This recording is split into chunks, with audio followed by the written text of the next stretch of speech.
and shooting stars and all around. I'll take your body to the moon.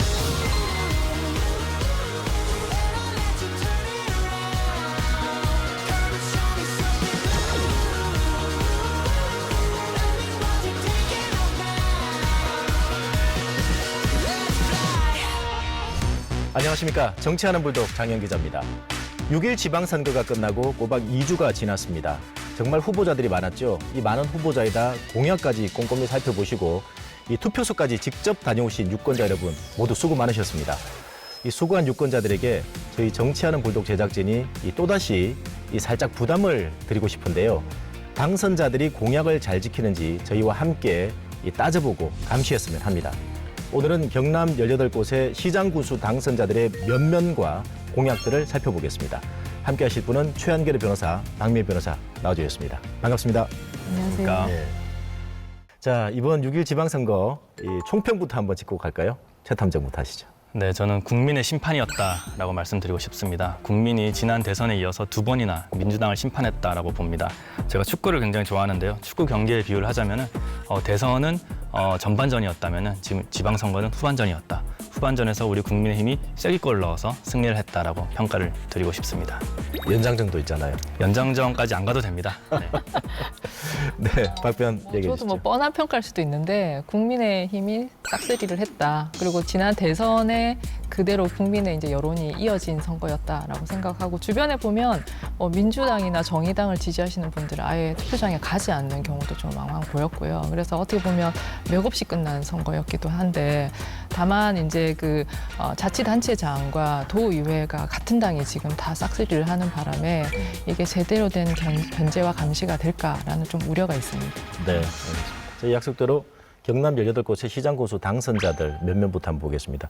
우선 18곳 가운데 14곳이 국민의힘 이렇게 공천을 받은 그 당선자들이 나왔습니다. 국민의힘부터 정리해 주시죠. 네, 먼저 창원시의 홍남표 당선인입니다. 그리고 진주시의 조규일 당선인, 그리고 통영시의 천영기 당선인, 사천시의 박동식 당선인, 김해시의 홍태영 당선인, 밀양시의 박일호 당선인, 거제시의 박종우 당선인, 양산시의 나동현 당선인입니다. 그리고 군으로 한번 가보겠습니다.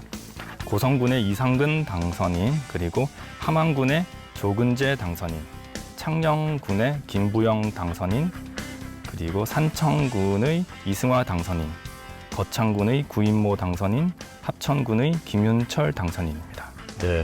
경남에 8개 시가 있는데 시 지역은 전부 다 전부 다 작세를 다 했군요. 그죠? 네, 맞습니다. 군 지역은 6곳입니다. 이 나머지 그럼 4곳이 남았죠. 그 민주당과 무소속 박변께서 정리해 주시죠. 네, 참 이렇게 소수로 되네요, 그죠? 남해 장충남 군수가 영남 지역의 유일한 민주당 소속 단체장입니다. 그리고 오태환 당선인이 이제 우여곡절 끝에 국힘이 아니라 무소속으로 당선이 됐고요.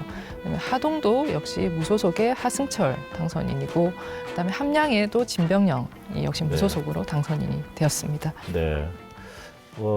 일단 도지사와 그다음에 이제 광역의원 기초의원을 제외하고 이 단체장만 놓고 봤을 때 2018년 낙동강 벨트 7곳이 민주당이었잖아요. 그죠? 근데 지금 그게 판도가 다 뒤집혀졌고 2014년은 제가 기억하기로는 이제 이 새누리당이 16곳이었고 무소속 1곳, 그리고 새정치민주연합이 1곳 그렇게 됐는데 2014년으로 돌아갔다 이렇게도 볼 수 있을 것 같아요.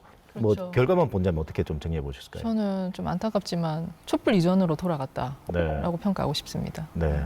최 탐정 어떻게 봅니까? 네, 저는 2018년 지방선거 이전부터 이렇게 민주당이 잘 지켜왔던 낙동강 벨트 있지 않습니까? 네. 김해시, 양산시도 이번에 무너졌다라는 점에 좀 더 큰 의미가 있지 않나 생각합니다. 이 두 분 패널의 총평은 촛불 이전으로 돌아갔다, 낙동강 벨트 무너졌다 이렇게 정리해 볼 수 있겠군요.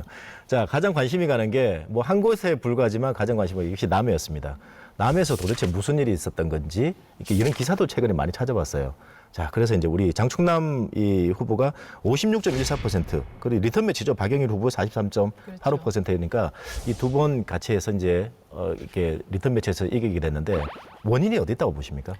남해 지역은 일반적인 서부 경남의 표심, 우리 보수적이라 얘기하는 서부 경남의 표심과는 좀 다르다고 생각을 합니다. 95년도에 김두관 그 군수가 최연소로 당선이 되면서 그 이후에도 뭐 민주당, 그 국힘당의 전신인 뭐 새누리당이나 여기에 계속 번갈아 가면서 이제 군수가 나왔었거든요. 그래서 당보다는 인물 위주의 그 선거를 하는 곳이고 개인적으로는 굉장히 바람직한 곳이다. 그다음에 현명한 유권자가 많은 곳이다라고 저는 생각을 해서 이번에도 그래서 이런 결과가 나오지 않았나 생각합니다. 그렇죠.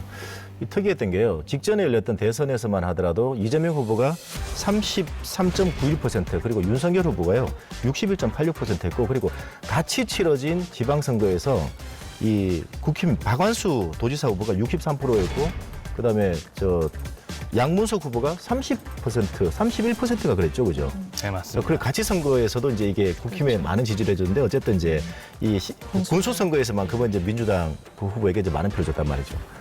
남해 그때 하동 민심탄만 같이 갔잖아요, 우리 같이 최탐정은. 갔습니다. 네. 뭐 그냥 인물론이다 이렇게 하기에는 좀 뭔가 좀 부족한 게 있어요. 구체적으로 어떤 뭐 사업들이나 어떤 역할들이 있었던 거죠? 네, 제가 보기에는 남해 군민들의 23년 동안의 수건 사업이었던 전남 여수와 남해를 잇는 해저 터널이 이제 네. 타당성 면제를 받으면서 이번에 이제 가시화되었다.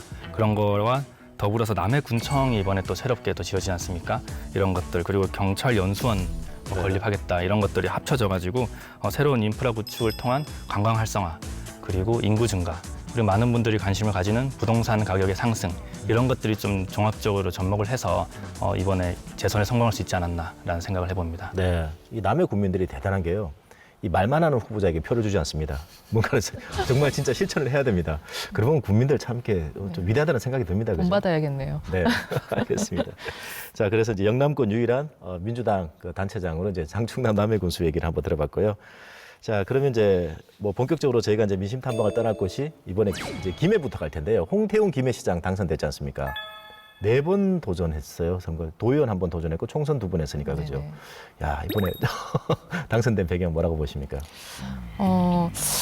그동안 그 노무현 대통령이 이제 고향으로 돌아오신 이후에 계속 민주당 출신 그 시장이 당선이 됐는데 사실 현장에 가서 조금 얘기를 들어보니까 시민들과의 소통이 굉장히 부족했다라는 얘기가 나와 있었고 뭐 아무래도 현직 시장이 나왔던 선거이다 보니까 현직 시장에 대한 어떤 그 평가 비판의 이제 표심이 이렇게 작용한 게 아닌가 싶습니다. 그리고 홍태웅 김해시장의 이제 그 공약이라든지 그런 걸 보면 어떤 그 정파적인 색채보다는 지역 발전을 위해서 통합해서 네. 다 모든 시민들이 정파에 상관없이 통합을 이루겠다라고 하면서 공약을 내신 것도 또 당선의 요인이 되지 않았나 싶습니다. 네, 홍태웅 그 당선인이 그 선거 다음 날 제일 먼저 찾은 곳이 봉화마을이었어요. 그리고 이제 노무현 전 대통령 묘역에 참배를 하면서 늘 했던 얘기가 그런 거였거든요. 이게 노무현 정신은 내가 본받아야 할 정신이고 이게 민주당만의 전유물이 아니다라는 얘기를 사실 좀 강조를 해왔던 부분이 있거든요. 그런 부분들 때문에 이번에 진영 표심까지도 좀 많이 움직이지 않나 이런 생각이 들고. 자, 그리고 또 하나가 이제 노무현 대통령 얘기를 김해서 안 할 수가 없는 게 2009년 귀향을 하면서 2010년 선거부터는 이제 전부 다 이제 민주당이 좀 이렇게 싹쓸이를 하는 경우들이 이제 생겼고 그게 12년 만에 탈환됐잖아요. 그죠? 네. 그런 역사들도 사실 좀 무시 못할 것 같아요. 네, 맞습니다. 제가 보기에는 이전 시장이 일을 잘 못했습니다. 그거에 대한 심판이라 다시 한번 말씀드리고 싶고요. 그리고 도의원도 마찬가지입니다. 예전에는 지금 도의원 7명이 더불어민주당이고 시의원 전체 23명 중에 15명이 민주당인데요. 이번에 도의원 8개의 선거구 중에서 7곳 국민의힘이 타당을 해왔습니다. 그리고 시의원도 전체 22명 중에 12명이 국민의힘 의원입니다. 네, 알겠습니다. 자, 뭐 무엇보다 홍태웅 당선인 직접 한번 만나봤습니다. 영상 같이 보시죠. 네, 정치하는 불독 오늘은 홍태웅 김해시장 당선인을 만나보고 있습니다. 반갑습니다. 예, 반갑습니다. 홍태영입니다. 김해에서만 선거 4번 출마하셨죠? 4번 출마해서 이번에 당선이 되었습니다. 4번 만에 이번에 드디어 이제 당선이 됐습니다. 3전 4기입니다. 김해는 과거에는 아주 예전에는 이제 보수 표심이 좀 많이 작용하는 예. 곳이었고 2009년 이제 노무현 전 대통령이 이제 귀향하면서 이제 그 진보 표심이 이제 12년 동안 이제 예, 진행이 예. 되다가 지난 대선 때부터 약간 좀 바뀌었고 이번 지방선거 때는 확실히 이제 보수 표심으로 돌아섰습니다. 예, 예. 이번에 김해 주민들이 이 홍태웅 그 당선인에게 많은 압도적인 표를 이렇게 몰아줬던 이유가 뭐라고 생각하십니까? 우선 저는 첫 번째 이유는 12년간 김해는 민주당이 이제 시장부터 양쪽 국회의원 또 도의회 전석 또 시의회 3분의 1을 민주당이 장기적으로 이렇게 자리를 맡아서 시정을 운영을 해왔습니다. 그래서 그런 장기간에 일당이 이렇게 오랫동안 운영을 하다 보니까 지역사회에서 이제 건전한 견제나 균형이 자꾸 흐트러지고 지역이 어떤 긴장감이나 시민들의 뜻을 그때그때 반영하는 게 아니고 무사안일주의로 이렇게 간다. 그러다 보니까 지역이 자꾸 침체되는 느낌이고 정체가 되어가는 이런 거에 대한 새로운 변화를 김해 시민들이 저는 선택을 하셨다. 그래서 저 홍태용에게 그런 변화와 혁신에 대한 기대감으로 무슨 많은 지지를 해주신 게 아닌가 이렇게 생각을 하고 있습니다. 여러 공약이 있었습니다만 가장 먼저 추진할 이것만큼은 제일 먼저 하겠다라고 하는 1호 공약 소개해 주십시오. 제 선거 과정에서 여러 번 말씀드렸습니다만은 저는 또 특히 보건의료원 출신이다 보니까 우리 김해 시민들의 건강과 관련된 문제에 굉장히 또 관심도 많이 가지고 있고 거기에 대한 이제 공약으로 김해에 공공의료원을 설립을 하겠다라는 약속을 제 첫 번째 공약으로 드렸고 저도 이제 시정을 맡게 되면은 가능한 한 빨리 김해에 공공의료원이 좀 설립이 되도록 백방 노력을 하겠습니다. 공공의료원이 필요한 이유는 김해도 역시 코로나 한 2년 정도의 이 팬데믹 현상을 겪으면서 우리 김해에는 이 코로나 전담을 할 수 있는 전담병원이나 전담병동이 없었기 때문에 김해 시민들 중에 14만 명 정도가 코로나에 감염이 되셨고 그거 감염된 분들 중에 약 200여 분이 사망 환자가 발생을 했습니다. 그러는 과정 중에 김해에서 감염된 우리 김해 시민들이 멀리 타 지역에 가서 치료를 받고 오시던 그런 이제 불편한 현상을 저희들이 직접 목격을 하고 안타까운 마음이 많았습니다만은 그런 이제 집단 감염병에 대한 대비도 해야 되는 그런 또 다음에 차후에라도 언제든지 그런 팬데믹 현상이 올 수 있다고 보기 때문에 우선 공공의료원 설립이 제가 우선 김해 시민들께 중요하게 드렸던 약속이고 제일 먼저 추진하고 싶은 그런 공약이다 이렇게 말씀을 드릴 수가 있겠습니다. 예. 네. 이런 구체적인 계획을 한번 좀 말씀해 주세요. 제가 생각하는 공공의료원은 200병상에서 300병상 정도의 규모의 공공의료원이 있으면 좋겠다는 뜻이고 약 한 50병상 정도는 집단 감염과 관련된 그런 대비를 하는 병상이 필요하고요. 24시간 어린이 아픈 아이들을 치료할 수 있는 24시간 어린이 전담병원이 공공의료에서 해야 될 또 역할이다 보고요. 상가와 관련된 분만 시스템을 갖춘 공공의료원의 역할이 꼭 필요하다. 산업체 이 근로자분들의 건강검진을 담당할 수 있는 그런 공공의료원의 역할이 저는 굉장히 중요하다 싶어서 그런 정도의 공공의료원의 역할들이 잘 접목이 되면은 충분히 민간병원하고의 역할이 겹치지 않는 부분에서 공공의료원의 역할이 가능할 거다라고 생각을 하고요. 우선 이제 공공의료원의 가장 입지와 관련돼서 가장 좋은 것은 혹시 중환자 발생이나 또 중증 질환자를 후송해야 되는 이런 걸 대비를 해야 되기 때문에 고속도로 IC 근처에 그 의료원이 설립이 되는 게 맞지 않나 하는 생각을 가집니다. 그래서 지금도 앞서 말씀드린 그런 내용들이 김해에서는 의료적인 면에서 많이 부족을 하기 때문에 저는 꼭 4년이 아니라 최대한 빨리 그 의료원이 좀 김해에 지어질 수 있도록 그렇게 다방면으로 중앙과 도와 협조를 해서 최대한 빨리 좀 진행을 하고 싶다라는 생각을 가지고 있습니다. 네. 4년 동안 어쨌든 김해 시민들을 위해서 예. 멋진 시정 펼쳐주시길 바라겠습니다. 그렇게 하겠습니다. 오늘 말씀 고맙습니다. 예, 고맙습니다. 네, 홍태용 당선인 의사 출신이잖아요. 그렇죠. 그런데 왜 김해 공공병원일까? 어떻게 보십니까?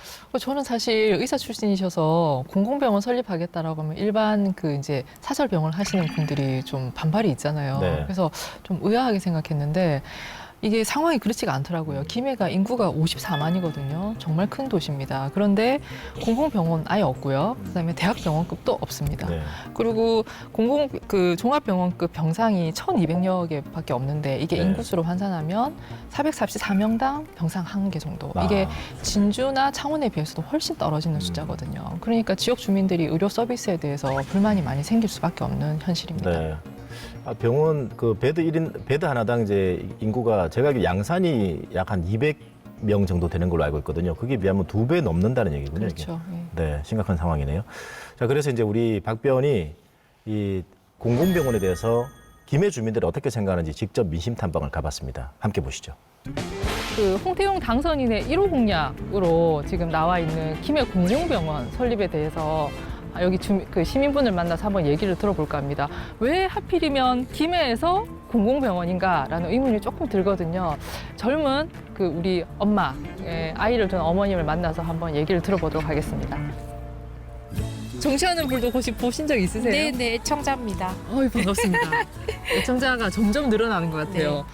초반에는 애청자 만나기가 어려웠는데 점점 많아지는 것 진짜 같습니다. 보는 분들이 네. 주변에 좀 늘어나고 있어요. 네네네, 다행입니다. 네. 이번에 그 대신 우리 그 당선자, 김해 당선자 분께서 첫 번째 공약이 뭔지 아시나요, 혹시? 공공병원을 예, 설립하겠다고 맞습니다. 하셨어요. 예, 예. 공공병원 설립에 대해서 일단 입장이 어떠신가요? 저희들은 이제 엄마들 입장에서는 완전히 대환영을 하고 있고요. 네네. 또 장류가 사실 위성도시 개념이 조금 있다 보니까 대학병원에 가야 되면 양산까지 가거나 부산까지 나가려면 되게 힘들거든요. 근데 응급 상황인데 큰 병원이 없기 때문에 발 동동 굴린 엄마들이 너무 많기 때문에 엄마들 입장에서는 당연히 대환영이고 어린이 병원, 뭐 어린이들 위한 응급실이 많아지면 좋죠. 네네. 게다가 또 산부인과 쪽에서도 갑자기 급하게 이제 뭐 대수술을 해야 되는 경우가 있으면 대도시까지 나가야 되는데 이 안에서 해결이 된다면 더할 나위 없겠죠. 그러니까 김해시가 그 뭐 인구수나 크기에 비해서 네. 병원이나 의료 서비스가 좀 부족한 수준. 네, 많이 부족하고요. 네. 특히 장류 지역은 평균 연령대가 30대에서 40대이기 때문에 가임기 여성도 많고 아이 키우는 엄마들도 많거든요. 그래서 안 그래도 다들 원하는 게 어린이 병원이라든지 이런 공공병원이 늘었으면 좋겠다는 얘기가 많이 나왔어요. 예, 오늘 말씀 감사합니다. 잘 들었습니다. 김해가 중소기업이 굉장히 많은 거는 다 알고 계시잖아요. 특히 7,000개가 넘는 공장이 김해 지역에 위치해 있는데 그중에서도 제가 이제 덕암산업단지 제일 안쪽에 있는 공장 안에 와 있습니다. 제조업을 하시는 분들, 공장을 하시는 분들에게도 공공병원이 굉장히 필요하다고 해서 여기 공장 운영하시는 분께 한번 그에 관해서 얘기를 들어보도록 하겠습니다. 안녕하세요. 안녕하세요. 저희 정치하는 불독에서 나온 박변입니다. 예, 반갑습니다. 예, 여기서 공장을 하신 지는 얼마나 되셨어요? 예, 12년 됐습니다. 이번에 그 김해시장 당선되신 홍태용 당선자분 아시죠? 예, 잘 알지요. 혹시 1호 공약이 뭔지 아시나요? 1호 공약이 김해시 의료원을, 예. 공공의료원을 설립하겠다는 그 공약을 알고 있습니다. 네, 관심이 많으시네. 예. 그 공공의료원, 이게 김해에 정말 꼭 필요하고 시급한 정책이라고 생각을 하시나요? 안 그래도 작년에 저희 회사에서 그래서 작업을 하다가 네. 작업자가 손가락을 다쳤습니다. 예, 그래서 뭐 급한 마음으로 이곳저곳 병원으로 다니다가 한 군데 병원에 가서 네네. 급하게 또 손가락 봉합 수술을 네네. 또 받았습니다.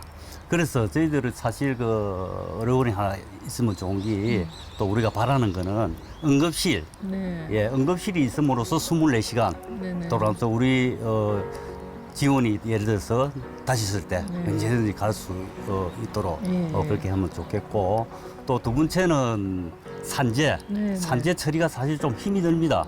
그래서 산재 병원도 뭐 특화된 병원이 별로 없죠, 그죠? 예, 없습니다. 네. 그래서 그게 담당 부서가 또 있었으면 네. 좋겠고 세 번째는 우리 김해에 공장이 한 7,000여 개가 있다 보니까 사실 우리 회사들은 1년에 한 번씩 건강검진을 받아야 됩니다.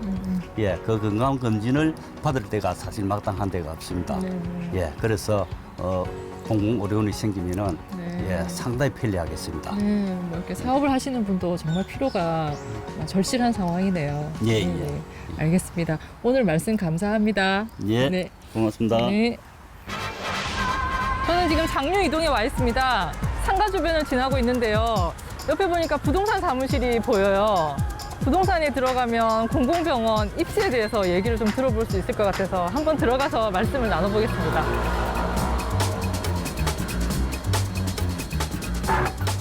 안녕하세요. 네, 반갑습니다. 김해 지역 여러 가지 현안이 있는데 특히나 당선인께서 공공병원 얘기를 병원 중에서도 또 공공병원 얘기를 김해에 짓겠다라고 한 게 김해 시민의 한 명으로서는 이게 정말 꼭 필요하다, 1호 공약으로 될 만하다라고 생각을 하시나요? 예, 이게 이제 전임 시장들도 이렇게 하려고 계획을 많이 했었어요. 네네. 그리고 이번에 그 코로나 심할 때 네. 뭐 양산 부산대 병원으로 가고 또 뭐 창원으로도 나가고 되고 이렇게 많이 좀 김해 시민은 많이 불편했습니다. 거의 다 타지병원으로 다 예, 가서 예. 치료를 받고. 그러면 이제 공공병원을 설립한다라고 하면 또 부동산업에 종사를 하시니까 우리 김해시 중에서, 김해시 지역 중에서 이곳이 가장 적합하다라고 보시는 곳이 있으실까요? 접근성이 무엇보다 중요하지 않나 싶어서 고속도로 나들목 가까운 데가 되면 좋겠다는 생각입니다. 네네. 접근성이나 이런 걸 용이하니까. 예. 근데 김해가 나름 교통의 요충지라 가지고 나들목이 엄청 많은 걸로 알고 있어요. 나들목만 해도 13개 정도 되는 걸로 알고 있는데. 예, 맞습니다. 그 중에서 도대체 어느 나들목이 가장 접근성이 좋을까요? 김해 중심 지금 접근성 김해시 전체 중심을 봐서는 또 인구 분포 이런 모든 걸 봐서는 IC 주변이 아무래도 제일 좋지 않나 싶습니다. 네, 오늘 말씀 감사합니다. 잘 들었습니다. 네, 고맙습니다. 네.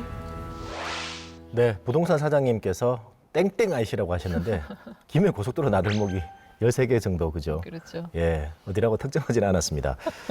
자, 그런데 그 홍태용 당선인은 한 200병상 정도 규모라고 얘기했잖아요. 그런데 저 주민들 얘기 들어보니까 진짜 필요하긴 필요해요.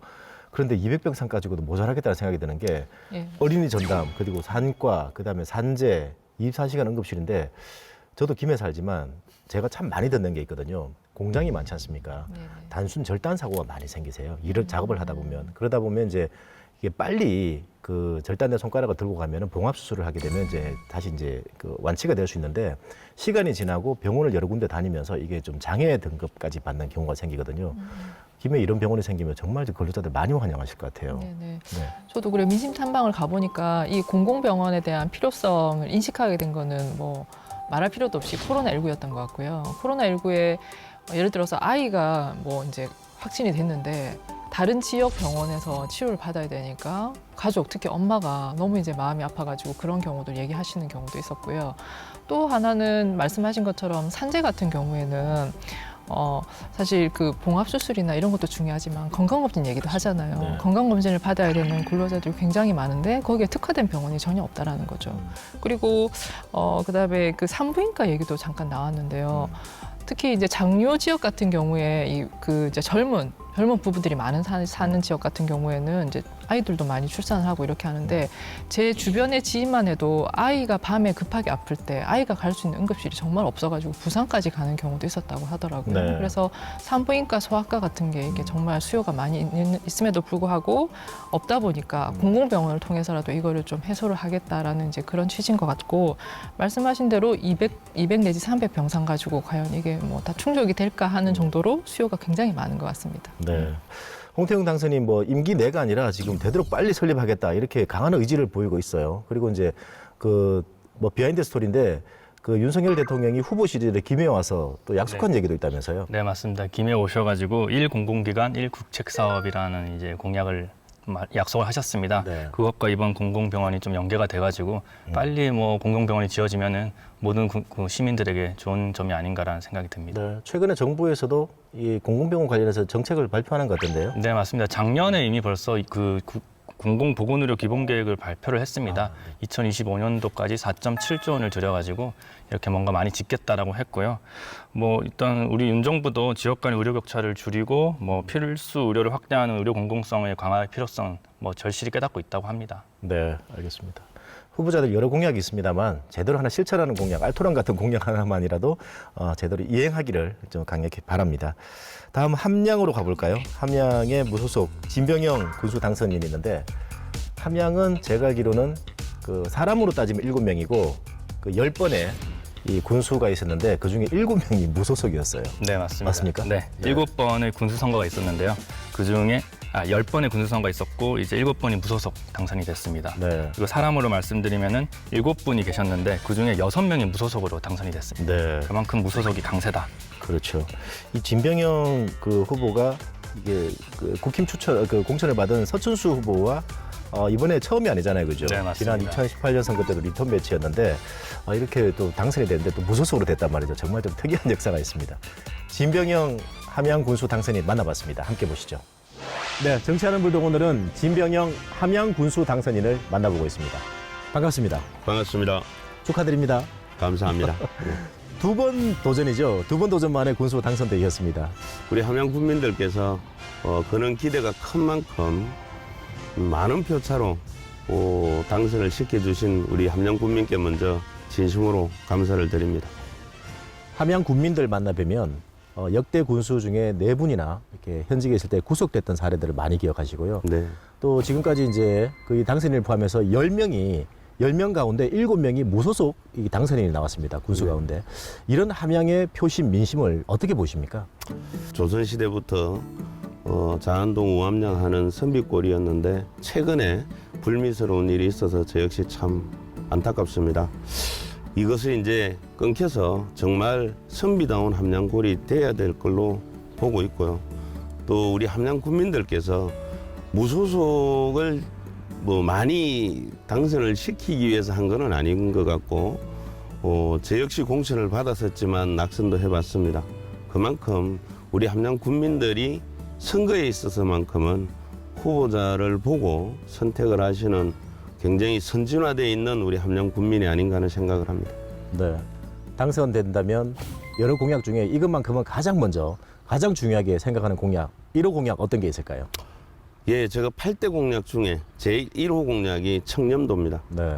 우리 함양군의 청렴도가 최근 최하위권에 계속 머물러 왔기 때문에 우리 국민뿐만 아니라 제외 향후님들께도 굉장히 자존감을 상해 있는 그런 상태입니다. 그래서 무엇보다 가장 먼저 청렴도 향상을 제1공약으로 선택을 했습니다. 구체적으로 어떻게 추진해 나가실지도 말씀 부탁드립니다.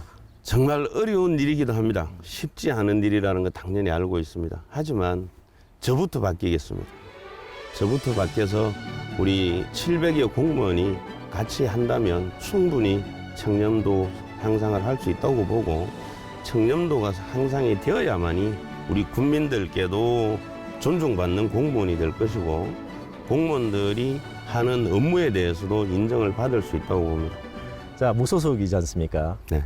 그 이후에 취임 후에 정당 입당 고려하고 있습니까? 우리 국민들께서 선택을 해주신다면 제가 입당을 하고 안 하고도 국민의 뜻에 따르겠다라고 얘기를 했었습니다. 물론 군정을 하면서 정당에 가입되어 있는 당원의 군수가 수월할 수도 있겠지만 또 역으로 정당의 눈치 보지 않고 오직 국민만을 보고 갈 수 있는 게 무소속이라고 저는 봅니다. 그 다음에 예산을 주는 게 꼭 정당에 있는 지자체장한테만 준다고 보지는 않습니다. 그래서 국가로부터 당연히 위임받은 사무는 받을 것이고 또 우리 함양군의 특성을 살려서 사업을 개발한다면 당연히 중앙부처에서 무소속이라도 사업비는 준다고 봅니다. 네, 알겠습니다. 선거 과정에서도 늘 운동화를 신고 다니신 걸로 알고 있는데 네. 왜 그렇죠? 앞으로도 계속 운동화 신고 다니실 건가요? 뛰는 군수가 되고 싶습니다. 일하는 군수, 권위의식을 갖거나 결제만 하는 군수가 아닌 현장을 뛰는 군수가 되어야 하고 특히 우리 함양 지역은 농촌 지역입니다. 그래서 포장된 길만 있는 게 아니고 논도 다녀야 하고 밭도 다녀야 하기 때문에 아마 현장을 뛰는 그런 군정을 하고 싶습니다. 4년 임기 동안 운동화 군수님 그리고 네. 함양 국민들의 자존심을 살릴 수 있는 그런 군정 펼쳐나가시길 기대하겠습니다. 오늘 최선을 말씀 다하겠습니다. 고맙습니다. 고맙습니다.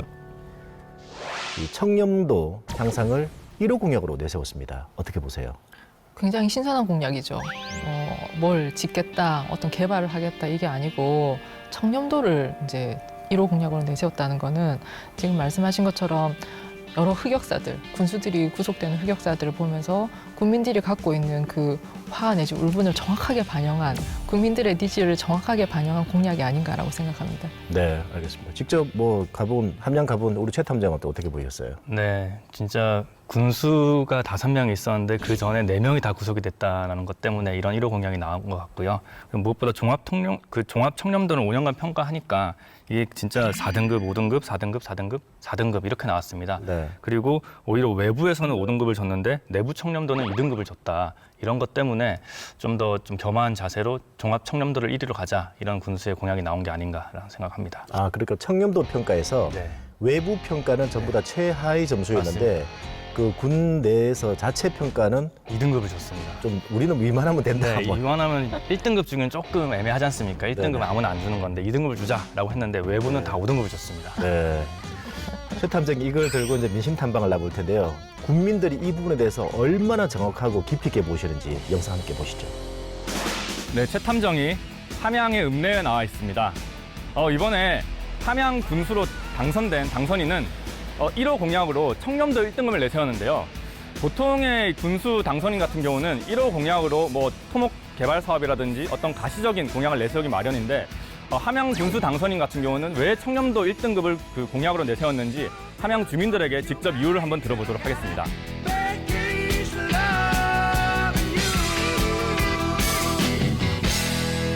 안녕하십니까. 정치하는 불독의 최 탐정입니다.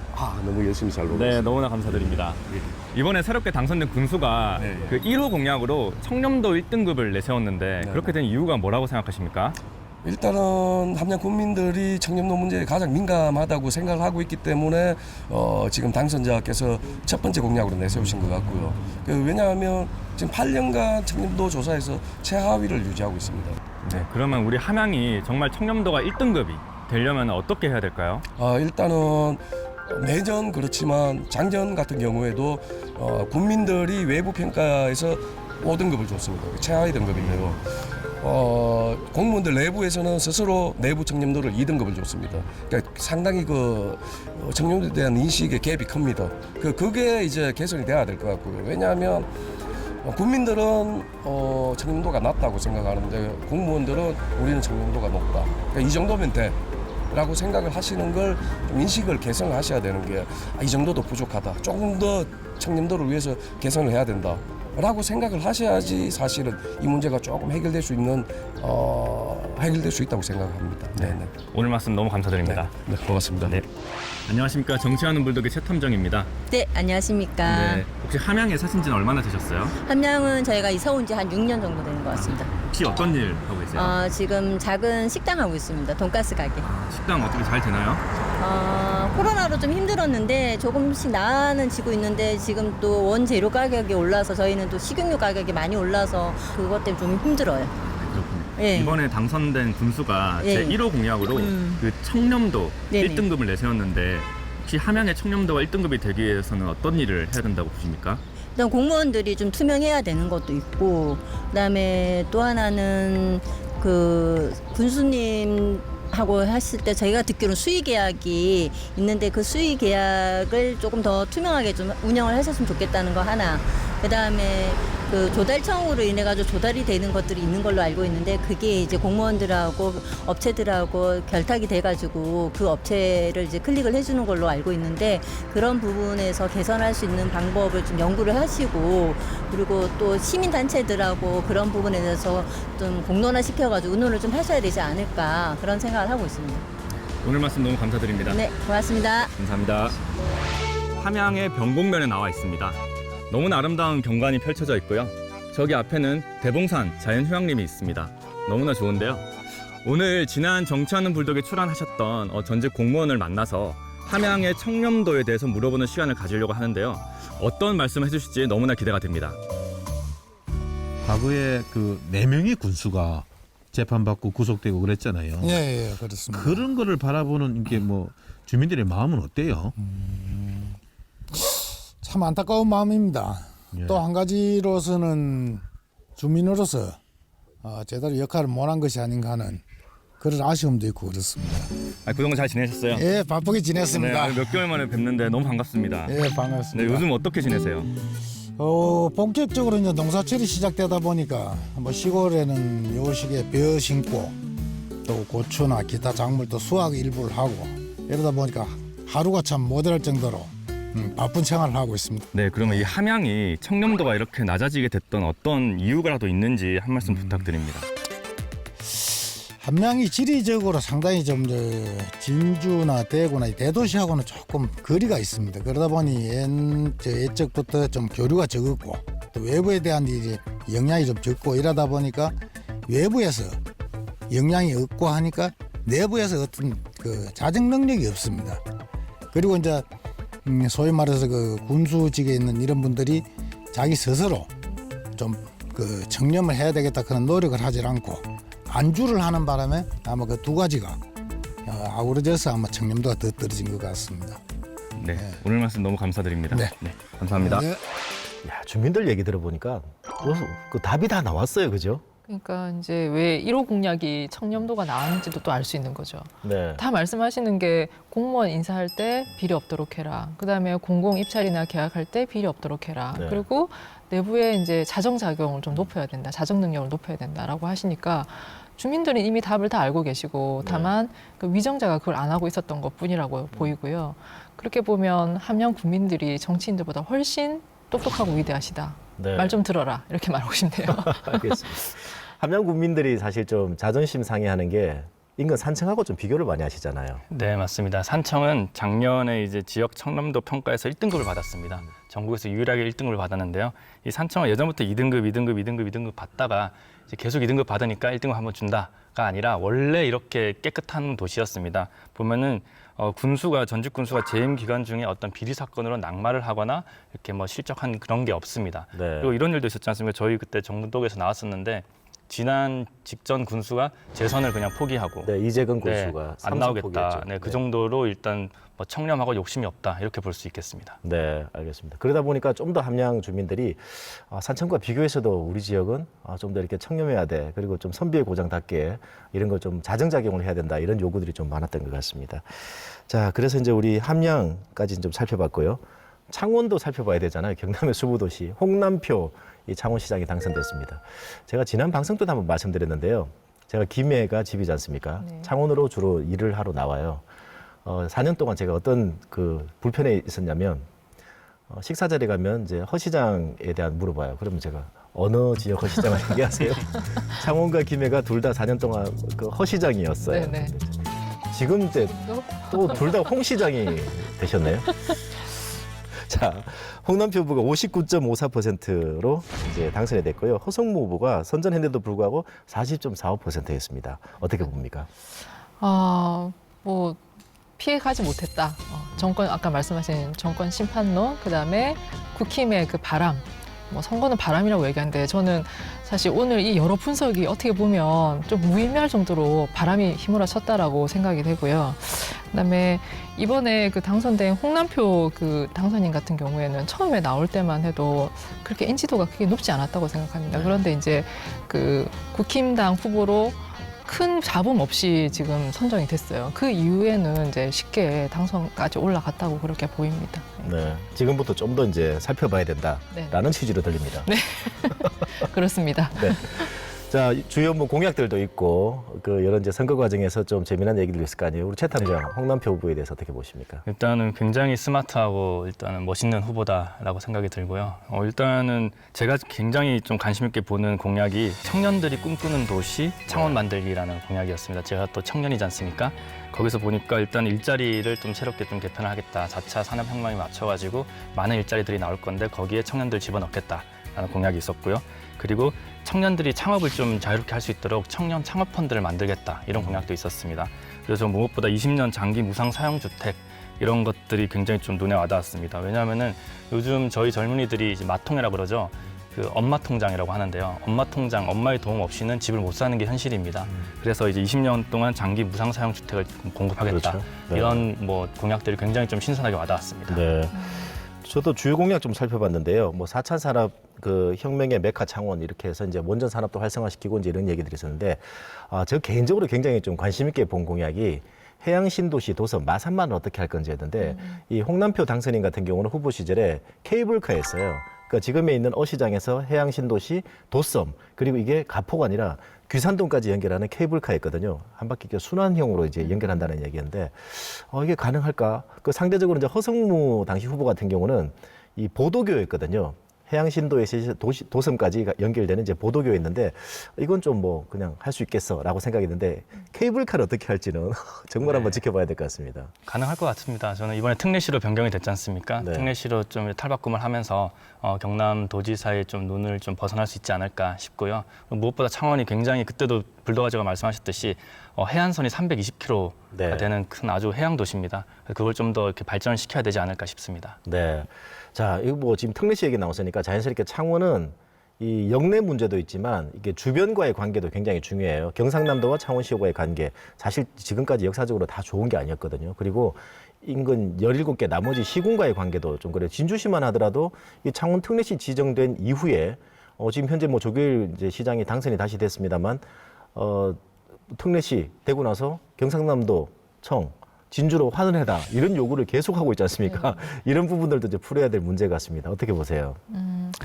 첫 번째는 지금 이제 도지사하고 이제 시장이 같은 당 소속이 되었기 때문에 이전에처럼 어떤 갈등 상황이 생긴다거나 혹은 생각해 보니까 과거에도 같은 당임에도 불구하고 네. 갈등이 좀 있긴 있었네요. 근데 그런 갈등 상황은 없을 것 같고 지금 특례시라고는 하지만 사실상 뭐 광역시 정도의 자치적인 권한이 있는 건 아니라서 크게 마찰은 없을 것 같고 다만 말씀하신 것처럼 진주 지역 서부 경남에서는 계속 창원 특례시가 되면서부터 이전의 아성을 좀 되찾고 싶어하는 그런 요구는 계속 지속적으로 있고 지금도 계속 그래 되고 있는 것 같습니다. 근데 지금 홍남표 이제 시장이 내세운 공약들을 제가 좀 쭉 봤는데 크게 이전과 많이 달라진 특별한 공약이라기보다는 이전에 진행됐던 것들을 그대로 이제 승계하는 이어가서 더 발전시키겠다는 공약이 많은 걸로 봐서는 저는 주변 뭐 시도하고 특별히 마찰은 없을 것 같고요. 다만 지금 홍남표 그 시장이 내세웠던 여러 이제 공약 중에서 예를 들면 마산만 재생이 방금 전에 말씀하신 것처럼 마산만 재생이라든지 또 동부가 물류 중심지를 좀 육성하겠다는 이런 공약들은 창원시 혼자서만 되는 건 아닌 것 같고요. 도하고의 밀접한 상호작용이 필요한 거라서 도하고의 관계가 앞으로 뭐 원만히만 된다면 네. 이런 공약들은 잘 지켜질 수 있을 거라고 생각합니다. 저는 도하고 관계에 어떤 문제에 좀 관심 있게 봤냐면 기존 예전에 홍준표 도지사와 박안수 시장 그리고 홍준표 도지사와 안상수 시장 이때는 이제 같은 정당이라고 하지만 사실 굉장히 좀 알력 관계였고 그렇죠. 이제 권력 다툼이 좀 심했어요. 이것 때문에 생겨진 여러 사업들이 삐걱거리기 시작했네요. 대표적으로 웅동지구라든지 창원중앙 역세권 개발 사업, 창원 경유장도 마찬가지였고요. 로블랜드도 좀 비슷한 취지였죠. 네. 이때 어떤 말이 생겨났냐면요. 경상남도와 창원시가 같이 하는 사업은 전부 다 폭망했다. 이런 말들이 있었어요.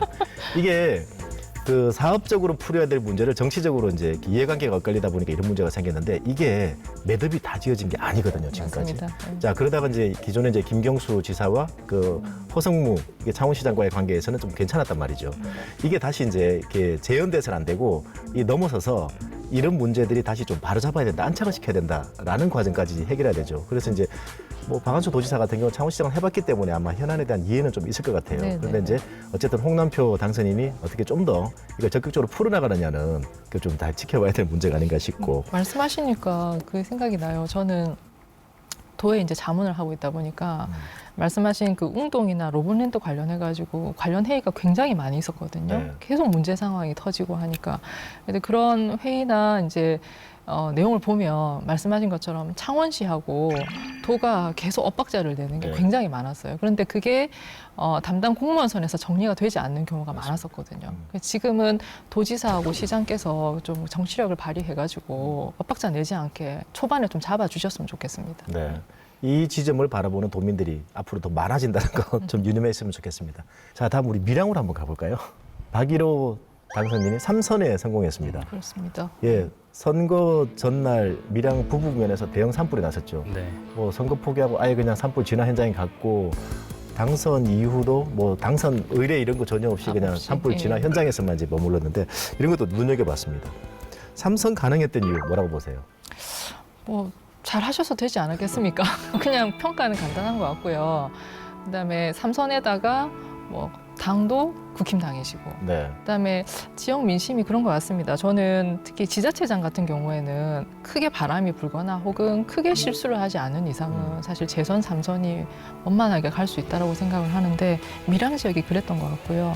그다음에 밀양 지역에 스마트 농업이라고 하죠. 네, 그죠? 스마트 팜벨리. 네, 스마트 팜벨리나 이렇게 추진하셨던 사업이 평가가 좋았던 것 같습니다. 그래서 무난하게 3선이 되지 않았나 싶습니다. 네, 어떻게 보세요, 우리 최 탐정? 네, 저도 뭐 맞습니다. 일을 잘해서 3선에 이른 거고요.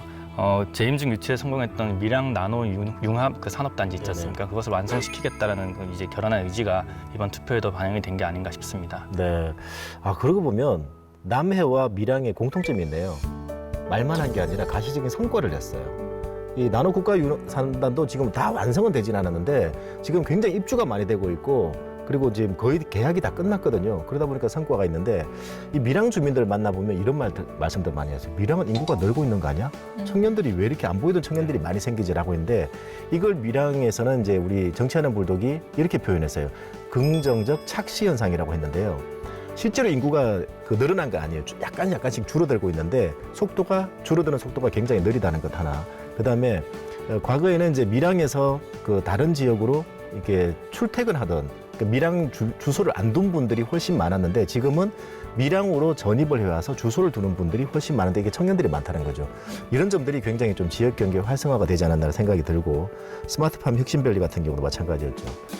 좀 중요하게 살펴봐야 될 공약 어떤 게 있을까요?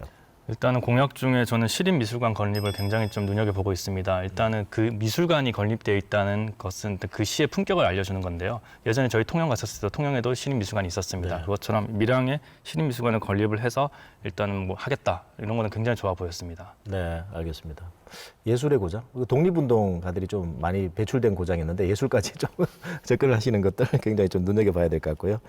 자, 그리고 이제 나머지 지역들 이제 많습니다. 나머지 지역들이 많은데 우리 시장 군수에게 바라는 점들이 있을 겁니다. 18개 시장 군수. 자, 우리 박변부터 한번 정리해 볼까요?